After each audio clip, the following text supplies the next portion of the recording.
Alright everyone, welcome back to another thrilling episode.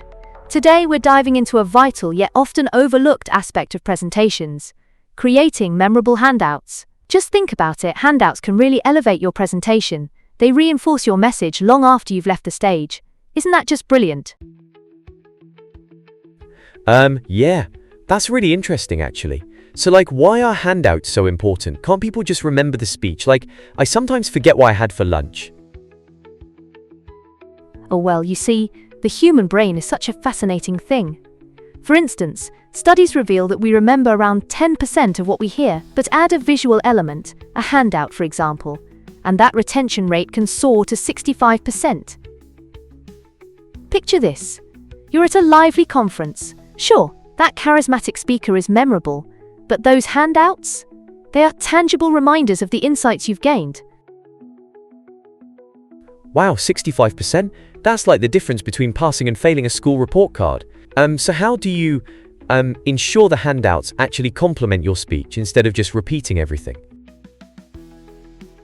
Excellent question. The secret is alignment. Think of your speech as the main course of a gourmet meal, while the handout is the decadent dessert. It should complement the main event without stealing the show. Focus on underscoring core messages, providing summaries, or even sharing extra resources to spark further interest. Imagine it as a roadmap for your audience, guiding them through the concepts you've explored.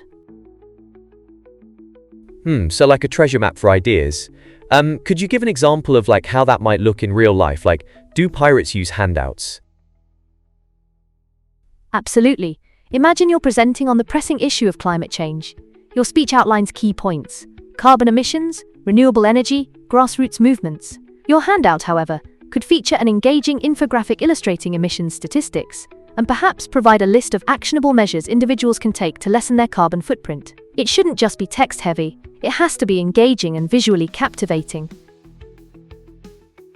Ooh, I love infographics, they're so cool. How do you balance being informative without turning it into a wall of text? I mean, too much info is like trying to fit a giant pizza into a tiny oven. Right? It's all about achieving a harmonious balance. Picture Goldilocks trying to find the porridge that's just right. You want to use bullet points for concise information, generous white space to let the content breathe, and a clear hierarchy in your typography like headings and subheadings to guide your audience through. The aim is to create a visually pleasing flow. Nice analogy. So what you're saying is that it should be super easy to digest? But how do you incorporate visuals without overwhelming the reader? I get dizzy with too many colors sometimes. Exactly. You want your visuals to be accent pieces, not the center of attention. The trick is to integrate them thoughtfully. For instance, if you include a graph, it should only be there if it emphasizes a crucial point from your speech. Choose visuals that clarify your message rather than complicate it.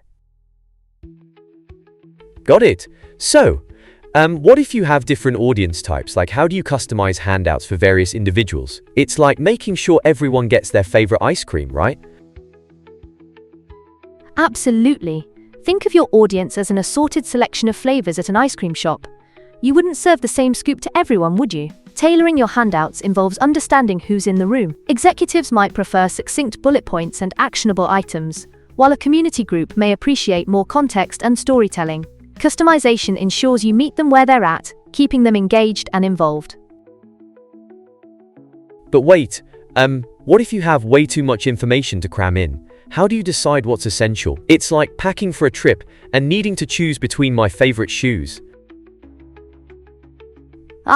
This is where the art of curation comes into play. Ask yourself, what do I want my audience to take away from this? Prioritize the information driving your key objectives, while also considering what will ignite curiosity among them. Remember, a handout isn't just a digital file, it's a resource that's meant to make life easier after your presentation. Wow, this makes so much sense. So it's like creating a well-crafted menu versus just tossing a heavy cookbook in front of them. When's the most effective moment to share these handouts during the presentation? Brilliant analogy. Timing is absolutely crucial. You might want to distribute the materials right after your introduction to set expectations, or, alternatively, when you hit key points in your presentation to reinforce what you're communicating. This approach enhances interaction and helps your audience connect the dots between what they're hearing and what they're seeing. Ooh, I can totally see how that would work. So, is there anything else we should keep in mind while designing handouts? Like, do they need a logo or something? Indeed, always remember to include your contact information or follow-up resources so your audience knows how to reach you or where to look for more information. It's all about creating a lasting impression similar to signing your masterpiece before proudly displaying it.